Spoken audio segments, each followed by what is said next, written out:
A friendly reminder that in 3 generations, everyone who knew us will be dead, including the people whose opinions stopped you from doing what you wanted all along.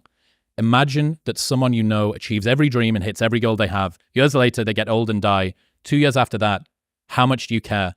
About as much as everyone else will if you accomplish your goals and dreams. Do it for you. So I think about death all the time because it's probably the central theme. It's probably the thing that I think the most about. And I think that influences how I see time and also how I think, how it influences agency. Like what actions I'm willing to take despite the judgment of others.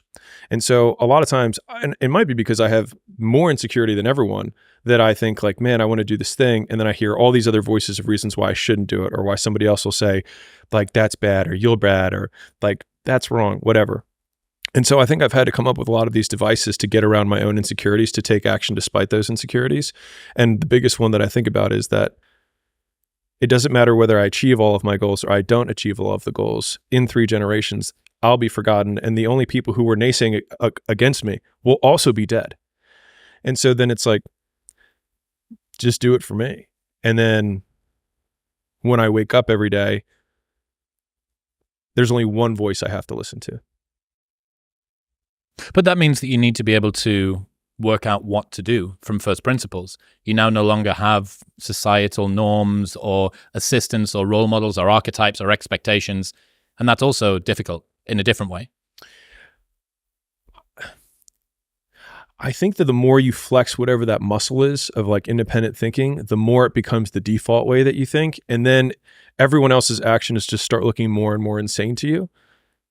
What's an example of that you can think of?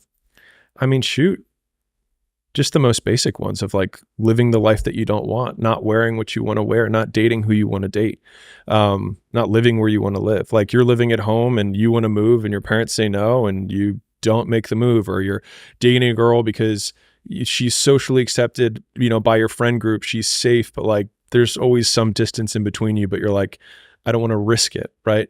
Or like you're in the job and every day you go there and you're like, I mean, it's okay. And the idea of just living an okay life just sounds so terrifying to me that the freedom to fail over and over again is still more fulfilling to me. At least it feels like it's real than walking through kind of on autopilot. And so I think that's a lot of the choices that other people make that seem insane to me now, but didn't seem insane to me a decade ago. You know what I mean? I think it's just like, as you practice taking more agency, taking more responsibility for the decisions, then you just get better and better at it. And then it just seems more and more ridiculous. They're like, I just can't quit my job. And you're like, why? Like, no, physically, why? Like, why can't you quit your job? Like, you know what I mean? They start hyperventilating and it's like, could you move in with your parents? Could you move in with a friend? Could you split rent? I mean, I could, but I mean, other people who are going to die in 100 years would think what? And one of my favorite ones is, and I say this all the time to Layla, like whenever we're getting to some sort of like mini complaint, it's like, if you zoom out far enough, you can't see the earth. So we're talking about like, oh man, they're going to mess up this order on this vendor's, blah, blah, blah. I was like, if you zoom out far enough, you can't see the earth. It's just like, it just puts everything immediately into perspective of how ridiculous some of the things that we're concerned about are. Sean Puri's got this thing where he says, don't follow what most people do because you don't want the results that most people get. The average person is obese, likely to be divorced, and has less than 1K in the bank. It feels safe to do what everyone else is doing, but it's actually a terrible decision. It's like the best way to guarantee to not have the life that you want is to do what everyone else is doing. Unless you want what everyone else has, which no one does. Yeah, it's being able to think for yourself and treating it like a muscle, I think, is a smart way to consider it, because in the beginning, it's really, really hard. Totally. You've been resting on societal norms and the way you've dealt with past trauma and your parents' expectations and what all of your friends do and what's accepted and all of this stuff for so long that when it first comes to you needing to step on that muscle, it's like trying to move your ears. Like all humans have got muscles that can move their ears, but because no one works it as a child, they just atrophy away. And this is the ear muscle of personal growth.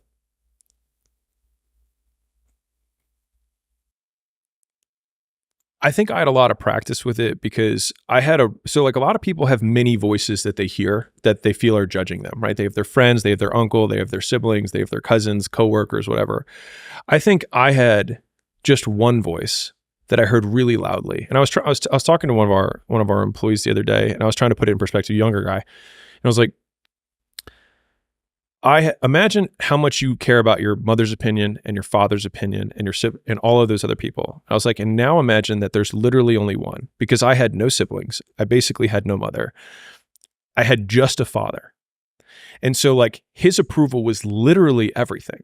And he disapproved of the path that I wanted to take in my life. And so I think a lot of these mental faculties or these little frameworks or these isms just came from like, how can I combat this incredibly booming voice in the background? Because like when I look at what I was doing at the time, like I was a consultant, I graduated in 3 years, I took the consulting job, I did all the things. But the craziest thing was that the moment that my father was most proud of me and he approved of my life the most was when I was the saddest. And so that's when I was like, maybe his approval isn't the right way to feel good about life.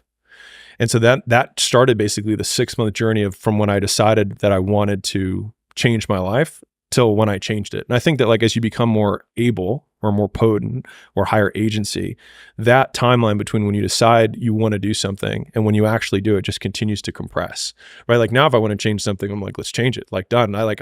We walk out of a thing, I was like, we're never going to do that podcast again, or I don't want to talk to this person again, or whatever it is, right? Whereas before it's like, okay, I have to sleep on it. I have to really think about it. And like, how am I going to, it's like, why do I care about how I'm going to say it? This is what it is, done. And it's just like, and that timeline is compressed, but the hardest one for me, like the first one was by far the hardest. And everyone since then, the nice thing is that no matter how difficult your circumstance is, if you have, like the bigger the wall that you have to get through is, as soon as you get past that one big wall, you then can use that wall as the evidence for why you can jump over the next wall, because that will be the biggest one. And so like, after I did quit my job and left my house and left Baltimore and didn't tell my dad until I was across the country because I was so afraid, like people think of me as like some big alpha, whatever. I was like, I was so afraid of my father's disapproval that I didn't tell him until I physically left the state. Like I'm not like, think about that. Like I wasn't even just one state over. I was like 5 states over. And then I was like, hey, by the way, I'm going to California. And he was like, well, let's come over. We'll talk about it. And I was like, I'm in Ohio. Already here. Yeah. Yeah. Already. And then then obviously he had a different reaction. Right. But then after that, it was like, what do I have to do now? It's like, oh, I gotta sell strangers. And I was like, I told my dad I didn't want to do what he wanted. How hard could this be? And so like it then becomes this one huge proof point. So the bigger the dragon is that you have to slay, the more evidence you have that you can slay the next dragon. And I think that is, if there's ever been a good point for why getting over the first hard one is so hard, is that it will then give you the reinforcement that you can do whatever you need to do next.